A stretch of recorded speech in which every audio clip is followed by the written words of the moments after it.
Vamos ahora a actualizar las noticias económicas en Directo América. Y nuevamente conmigo en el estudio Martín Gripo para darnos toda la información. Martín, otra vez un saludo para ti. Aquí estamos nuevamente, Ángela, y empezamos con el análisis. Claro que sí, vamos con el mismo hilo conductor. El tema es inequívoco, Trump como presidente electo. ¿Qué sucederá ahora con la Reserva Federal? Bueno, Ángela, a la espera de una nueva reunión de la Reserva Federal que ocurrirá en las próximas horas, y fue el propio Donald Trump quien durante la campaña puso en duda si el organismo debe ser o no independiente. En varias ocasiones expresó su necesidad de influir en las decisiones, algo que los inversores siguen muy de cerca. Lo que ocurre es que la independencia de la Reserva Federal, de la influencia política, es ampliamente considerada, algo que es justamente sumamente importante para sostener la política monetaria estable y creíble de la primera economía del mundo.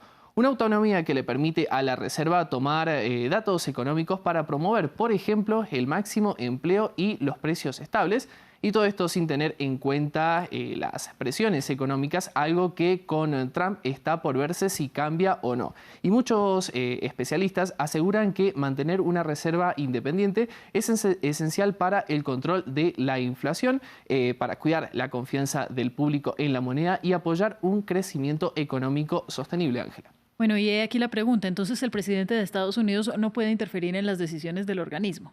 Bueno, la realidad es que no tiene un control directo sobre las decisiones políticas de la Reserva Federal, pero existen formas indirectas de ejercer una influencia, como las declaraciones públicas, las críticas o incluso también las amenazas. Todo esto puede generar ruidos en el mercado e influir potencialmente en la opinión de la ciudadanía y en las acciones de los inversores, Ángela. Bueno, fíjate que un tema que ronda ahora el ambiente es lo que sucederá con las economías de América Latina. ¿Qué se espera ahora con el nuevo gobierno de Estados Unidos? Bueno, desde el comienzo de esta semana los gobiernos latinos se están expresando con el objetivo de mantener los vínculos económicos con Estados Unidos. Y ahora más con un Donald Trump que en reiterados momentos apuntó contra la región. Y empezamos con sus vecinos. Por ejemplo, México, que está entre las dos economías más importantes de América Latina. Allí la presidenta Claudia Sheinbaum dijo que esperaba tener una buena relación con quien asuma la presidencia. Va a haber buena relación, además de respetar la decisión del pueblo de los Estados Unidos.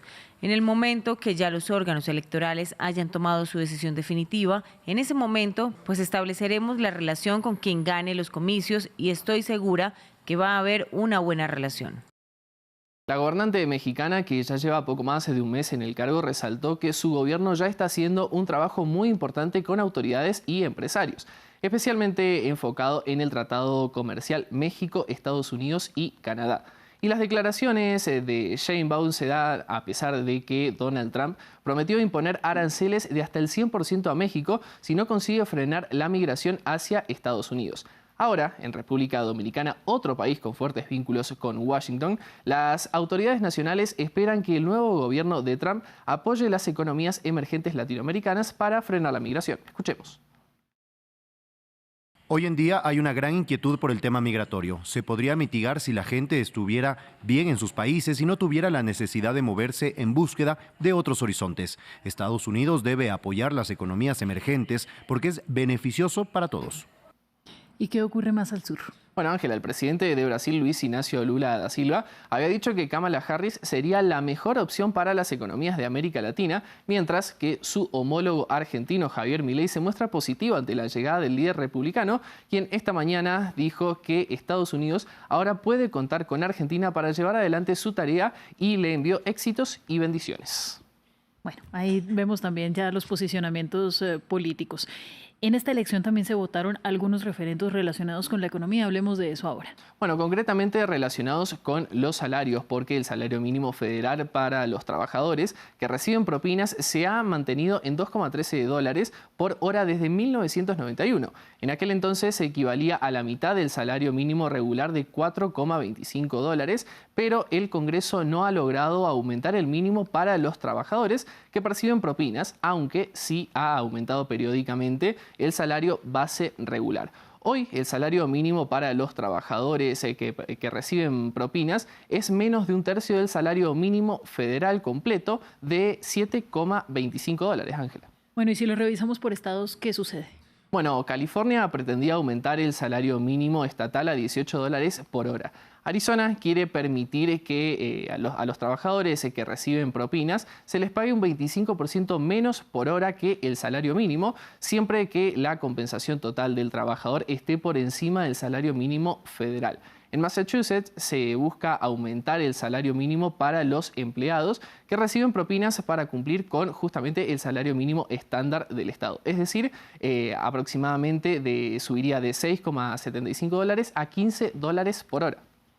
En algunos de los estados se votó incluso la posibilidad de dar a los trabajadores más derechos. Así es, por ejemplo, en Nebraska, que busca exigir a los empleadores que proporcionen una licencia por enfermedad remunerada justamente para los empleados, mientras que en Alaska buscan aumentar el salario mínimo del estado a $15 por hora y exigir a los empleadores que proporcionen una licencia también por enfermedad remunerada para sus trabajadores. En Missouri quieren aumentar el salario mínimo del estado también a $15 por hora y exigir también la licencia por enfermedad para los trabajadores. Toda esta información según Ballotpedia, que entre 1996 y 2022 hubo 28 propuestas de ley para aumentar el salario mínimo de un estado y los votantes aprobaron 26 y rechazaron 2, la última vez en 1996 en Missouri y en Montana.